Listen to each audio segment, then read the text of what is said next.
walk another mile. How long is this road? Feels like forever. Will it ever come to an end? Come, brother, just a little bit farther.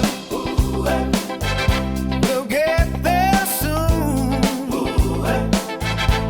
Then we can rest. We'll have a new home, away from the past, free from what ties us down. We are made new. You and I against the world, no longer trapped. We are free.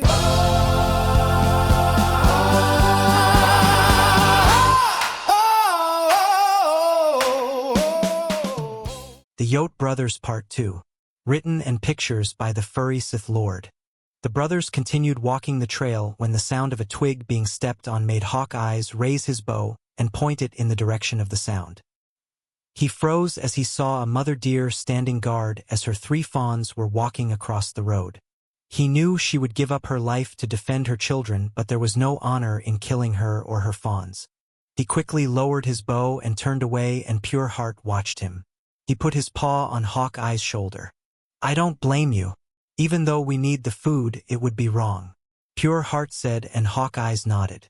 "You both have good hearts," a stranger's voice said, and they both jumped as they looked around to see who spoke. Sitting on a blanket with his eyes closed was a light gray fox that had black around his eyes and paws. He seemed to be meditating, but he opened one eye as the brothers approached him. He wore a thin robe that was made of sackcloth, and he motioned, and then both of them sat in front of him. "Who are you?" Hawkeyes asked cautiously. He figured he was a medicine fur and they had to be respected because of the powers they had. He was reminded how Red Yote was the only friend they had back at their old tribe. He was the one to get the spirits to give Pure Heart back his voice. "I am one with the forest. Best if you call me Wayland," Wayland said, and both brothers became nervous as it was now confirmed that he was a type of medicine fur like Red Yote was. "What do you want with us?" Pure Heart asked. "I come to give you a warning. The amulet you gave away was used to turn a bear into an evil monster. That bear destroyed your tribe and is now hunting you," Wayland said. He took out a bowl and poured water into it. He added some potions, and images appeared of the were-bear destroying their old village. Pure Heart and Hawkeyes watched in horror as the ones that were their former tribe were destroyed. "It's all our fault," Hawkeyes said. "If we did not disown them, they would still be alive," Pure Heart said as tears began to flow down their faces. They hugged each other as they sobbed, but they were silenced as Wayland cleared his throat loudly. "I'm sorry, but you two are wrong. Had you stayed, then you would both be dead, and every last member of your tribe would be dead. While you both live, your tribe lives through you. Even though you disowned them, you will always be a part of them and them in you," Wayland explained. "You said the bear is after us?" Pure Heart asked as he wiped the tears from his eyes. "Yes, but the cursed item was used on the bear, and it turned it into a more dangerous monster than it already was. It is a lycanthrope," Wayland explained. "What is a lycanthrope?" Pure Heart asked.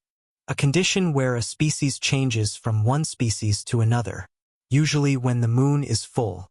Ancient stories told of hairless apes that turned into wolves, and a wolf's savagery would make the hairless ape 100 times more dangerous," Wayland said. "But hairless apes are extinct. The last died out in the Great War eons ago," Hawkeyes said. "So what exactly will that bear turn into?" Pure Heart asked. Wayland shrugged as he put away his bowl. "Get ready because the moon is out," Wayland said as he pointed to the sky. The brothers looked in surprise as the evening was setting in. They had lost track of time that neither noticed how late it was. "What happens?" Hawkeyes started to say, but as he turned to look at Wayland, the fox had vanished as if he never existed. Hawkeyes tapped Pure Heart as he looked around in surprise. "Where'd he go?" Pure Heart asked.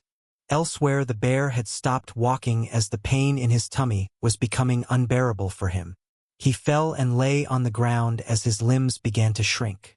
He roared from the pain, but the roar suddenly sounded different than it normally had.